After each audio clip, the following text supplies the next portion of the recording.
ओम गणेशाय नमः। बोलो शिव महापुराण की जय। सभी श्रोताओं को मेरा हर हर महादेव। द्वादश ज्योतिर्लिंगों के दर्शन।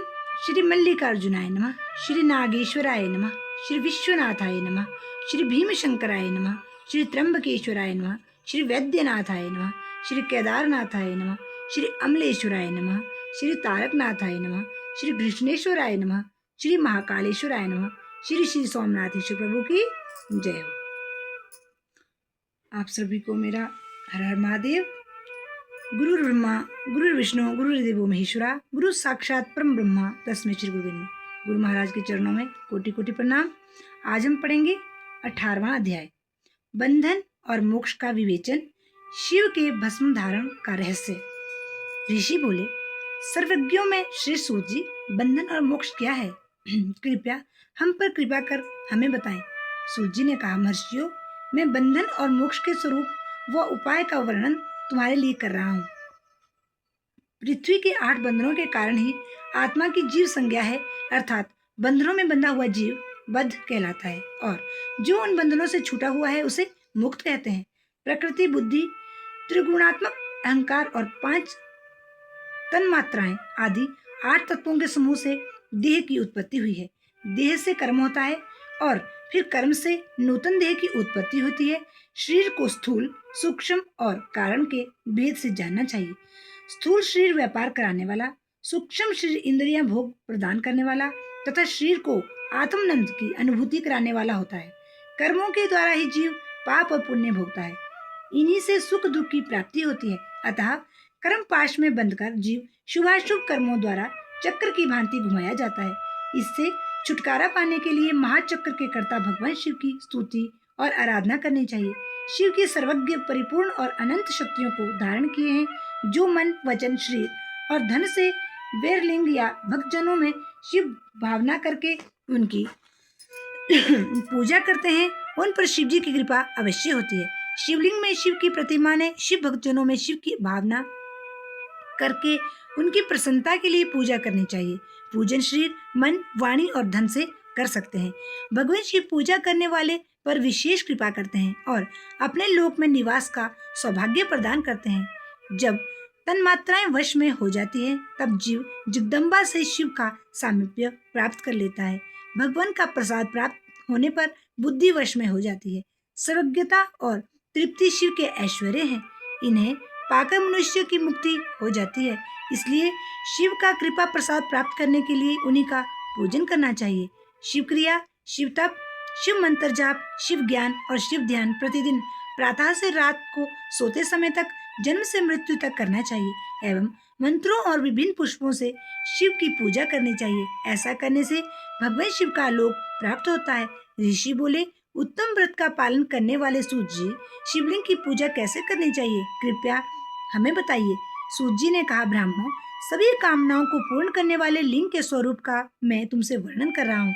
सूक्ष्म लिंग निष्कल होता है और स्थूल लिंग सकल।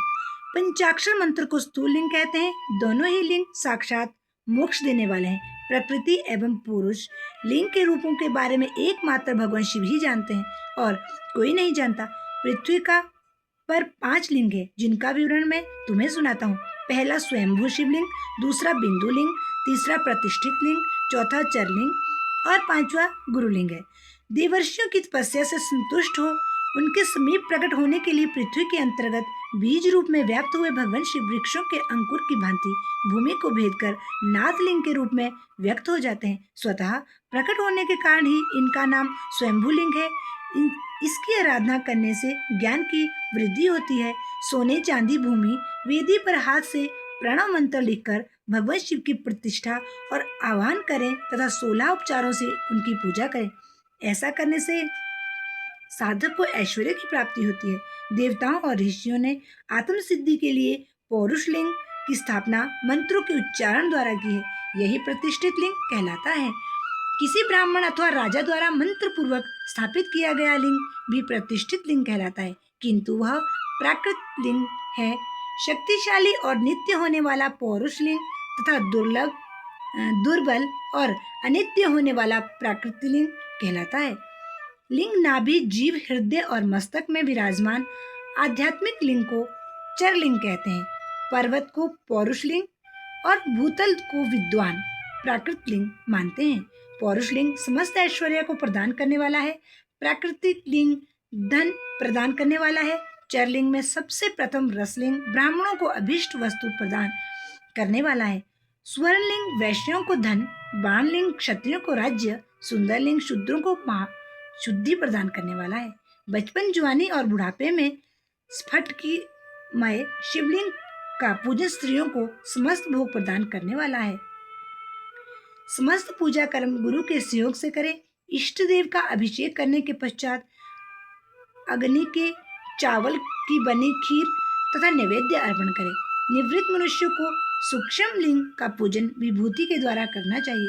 विभूति लोक जनित, वेदाग्नि जनित और शिव अग्नि जनित 3 प्रकार की होती है। लोकाग्नि जनित अर्थात लौकिक भस्म को शुद्धि के लिए रखें।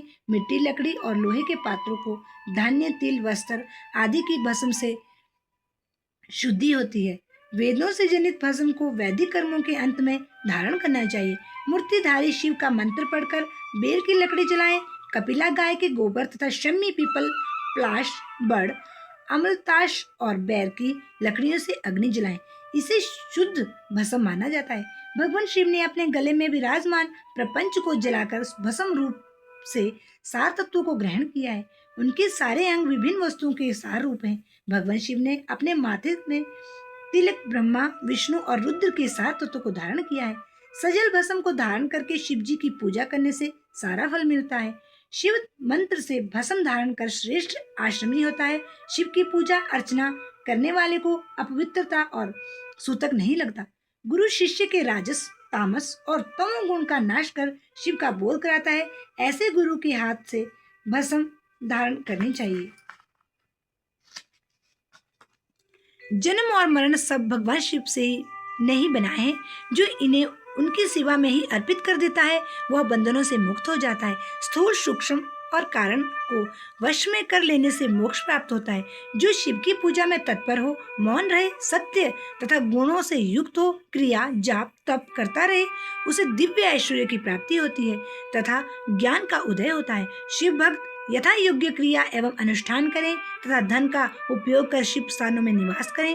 भगवान शिव के महात्म्य का सभी के सामने प्रचार करें। शिव मंत्र के रहस्य को उनके अलावा कोई नहीं जानता है, इसलिए शिवलिंग का नित्य पूजन करें। बोलो गौरी शंकर भगवान की जय। आप सभी को मेरा हर हर महादेव। भगवान आप सबके बच्चों को सुख, समृद्धि, शांति प्रदान करे। आप सभी सुखी रहे, भगवान से यही प्रार्थना है। हर हर महादेव।